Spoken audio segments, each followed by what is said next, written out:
Oke, kali ini saya akan memberikan sebuah informasi tentang apa yang saya alami terkait dengan aktivitas apologetika yang selama ini saya kerjakan. Ada banyak topik yang menjadi sorotan untuk saya tanggapi, misalnya kristologi, alat Tritunggal, soteriologi, termasuk bibliologi, doktrin tentang Alkitab, dan sebagainya.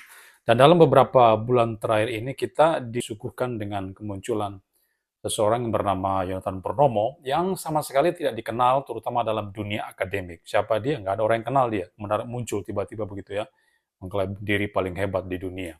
Karena tiba-tiba saja dia muncul ke publik untuk memperkenalkan produk terjemahan Alkitab yang sudah dia kerjakan. Saya kemudian mulai mengamati sepak terjang orang ini dan terlihat ya ada sesuatu yang aneh dalam diri orang ini.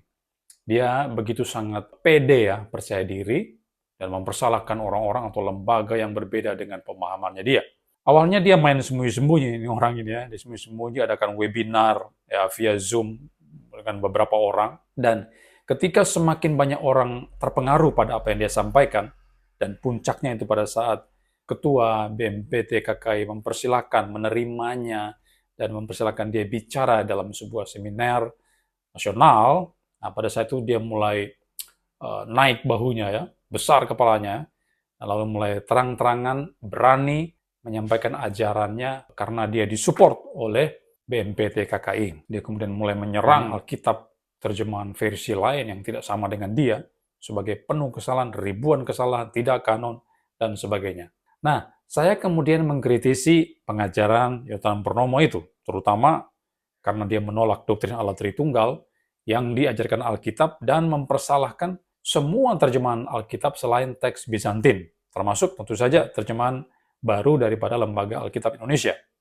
Dan sudah ada beberapa tanggapan yang saya berikan bersama dengan teman-teman juga.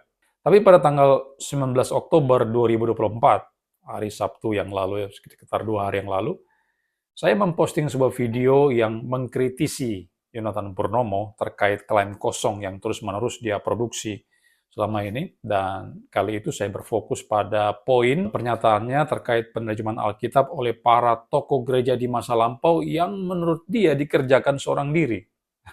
Mengapa dia mengatakan demikian? Karena sebelumnya saya dan teman-teman menyatakan bahwa proyek terjemahannya itu dipertanyakan, atau dipertanyakan kualitas mutunya itu bagaimana. Kenapa? Karena dia melakukan itu seorang diri. Sendirian aja dia kerjakan itu, tidak bersama para ahli yang lain. Nah, dia mengklaim dirinya ahli ya. Ada beberapa alasan yang kami sampaikan. Menolak terjemahannya si Yonatan Purnomo. Misalnya, kita memberikan contoh LXX ya, Septuaginta, terjemahan Alkitab Perjanjian Lama Ibrani ke dalam bahasa Yunani itu dikerjakan oleh 72 ahli yang fasih bahasa Ibrani dan Yunani. Jadi mereka bukan orang sembarang. Jadi dilakukan bersama tim, 72 orang, bukan sendirian. Setelah itu, Yonatan Purnomo kemudian menanggapi bahwa kenapa harus mempermasalahkan penerjemahan seorang diri. Karena buktinya Jerome, dia bilangnya Jerome, Martin Luther, Zwingli, Tyndale, dan sebagainya itu juga menerjemahkan Alkitab seorang diri. Kalau mereka bisa terjemahkan sendiri, kenapa saya tidak bisa? Kemudian saya memberikan respon balik setelah dia mengatakan demikian. Ya.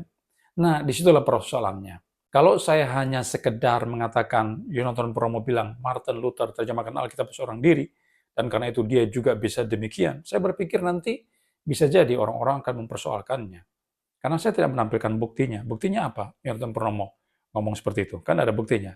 Maka saya kemudian mencuplik video pernyataannya tersebut, lalu memberikan tanggapan. Di situ saya membuktikan bahwa Yonatan Purnomo kembali berdusta, sebab Martin Luther itu tidak menerjemahkan seorang diri, tapi dia ditemani oleh dua orang lainnya, yaitu Matthew Aurogalus dan Philip Melanchthon, yang adalah profesor Ibrani dan Yunani. Luther sendiri adalah profesor Biblical Study dari Universitas Wittenberg yang juga menguasai bahasa asli Alkitab. Saya juga memberikan contoh ya, versi King James, itu tidak dikerjakan seorang diri, tapi oleh 50 sarjana. Bukan satu orang saja mengerjakan King James.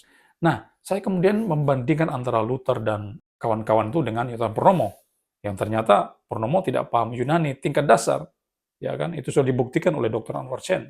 Tapi walaupun dia tidak ngerti Yunani tingkat 1, dia dengan begitu pedenya, percaya diri ya, dengan gegabahnya menerjemahkan Alkitab, sebuah dokumen yang sakral dan sukar itu. Nah, di bagian itu terlihat sekali bahwa Yonatan Purnomo begitu sok jago di sana ya, dan sombongnya itu minta ampun.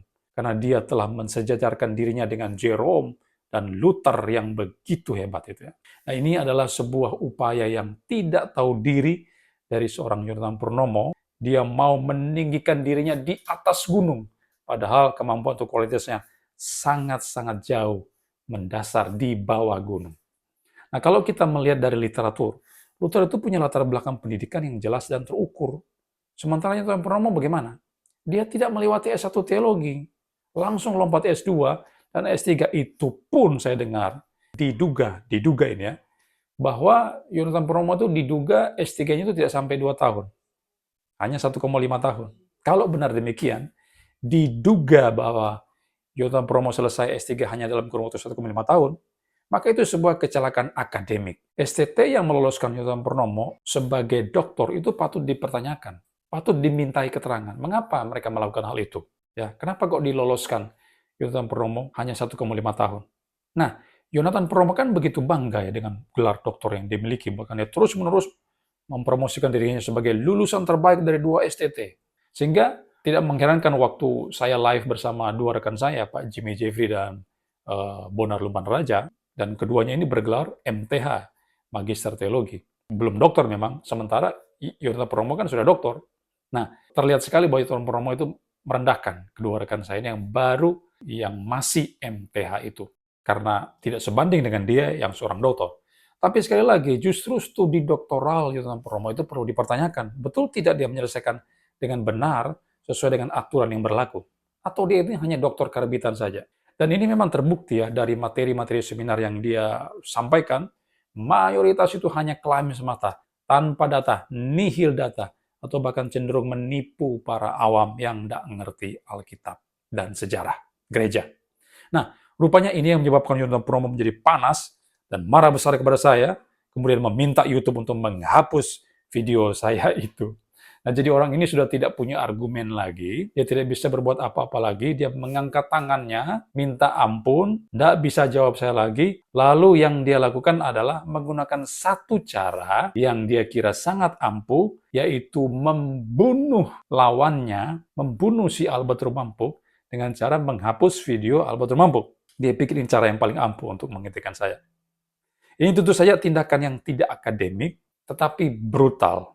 Inikah kualitas seorang doktor yang dibangga-banggakan oleh Yonatan Purnomo itu?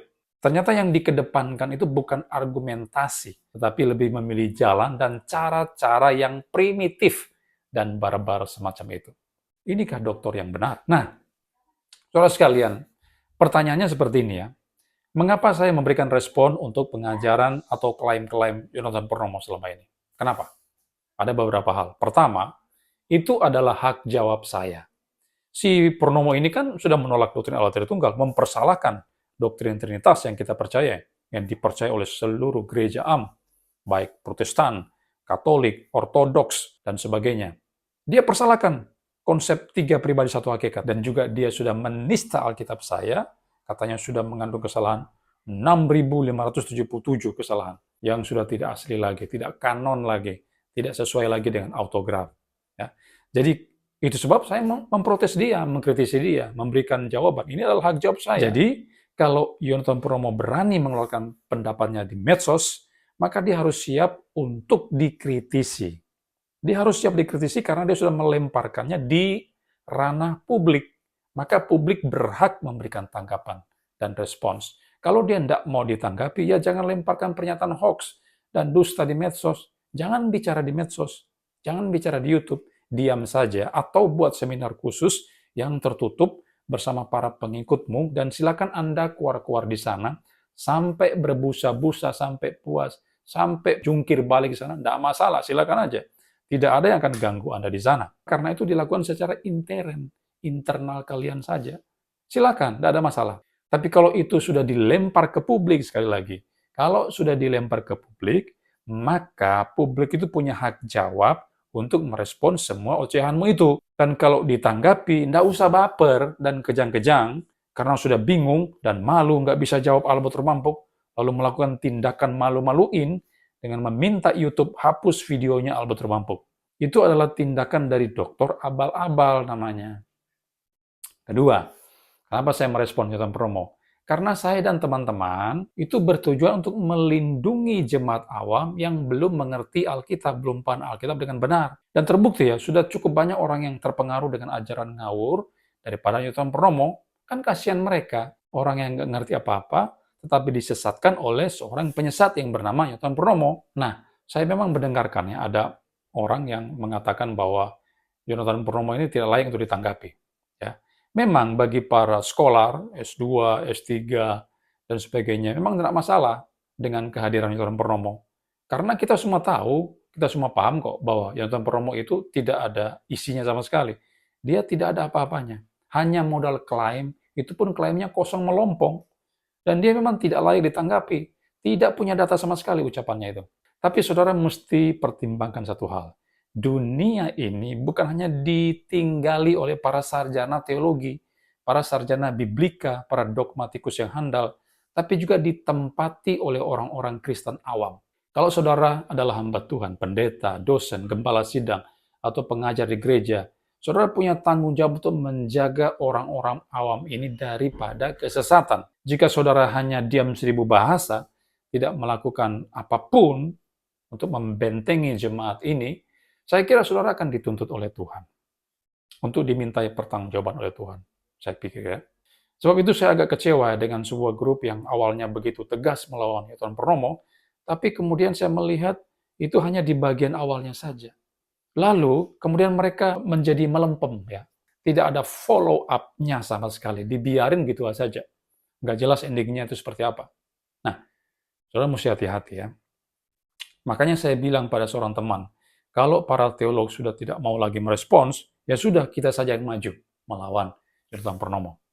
Ya, tapi saya bersyukur ada teman-teman saya dari kalangan akademisi, mereka adalah para dosen yang baik, yang cinta Tuhan, yang mengasihi jemaat awam, yang mau terlibat bersama saya dalam polemik ini ya, untuk memberikan tanggapan-tanggapan yang akademik terhadap klaim-klaim kosong Newton Purnomo. Tidak ada urusan, biar saja dia memberikan klaim-klaim yang kosong melompong itu. Ya, tujuan kita bukan untuk dia, memang dia susah untuk dipertobatkan, saya pikir. Dan bagi kami melakukan ini demi kepentingan jemaat umum, ya, jemaat awam. Si Kainama itu juga tidak ada isinya, ya, polemikus yang bernama Kainama itu, Ustadz Kainama itu, nggak ada isinya, ngalur ngidul cuma kesana kemari aja dia, asal klaim-klaim aja, sama seperti si Newton Purnomo. Tapi kenapa pendeta Esra Soru mau berdebat dengan dia? Kenapa pendeta Muri Wali Yanto Matolu mau berdebat dengan dia? Karena mereka paham bahwa kalau dibiarkan si Ustadz Kainama ini akan mempengaruhi banyak orang Kristen awam. Dan juga itu bertujuan untuk mengedukasi jemaat Kristen di Indonesia ini. Sehingga pendeta Muri Wali, pendeta Esra Soru mau meladeni Ustadz Kainama yang kosong melompong itu. Sama aja dengan Newton Purnomo, saya pikir ya. Sama aja kok itu.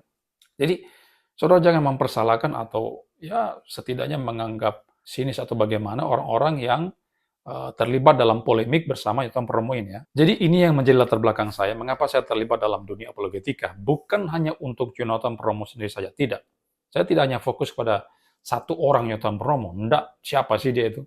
Tapi juga untuk para penyesat lain, seperti Dr. Edso Sabdono, Dr. Suhento Liau, Dr. Joshua Teo, dan sebagainya. Ini mereka semua dokter-dokter semua ya, tapi tidak ada isinya sama sekali. Sama seperti Newton Purnomo ya. Dan saya akan terus melawan orang-orang yang semacam demikian. Terutama para pengajar di gereja, para dokter, para dosen yang ngawur ajarannya, yang ajar yang sesat, kalian menjadi sasaran tembak saya. Ya, dengarkan baik-baik itu. Oke, terakhir, untuk Yonatan Purnomo, dengarkan saya. Jangan you pikir saya akan berhenti memberikan tanggapan kepada Anda. Menghapus video saya bukanlah cara yang tepat untuk menghentikan seluruh aktivitas apologetika saya. Itu bukan cara yang tepat untuk menghentikan tanggapan-tanggapan saya terhadap semua ocehanmu yang ngawur itu. Sekali lagi, menghapus video saya bukan cara yang tepat untuk menghentikan saya. Dan nantikan serangan-serangan saya berikutnya kepada Yonatan Purnomo.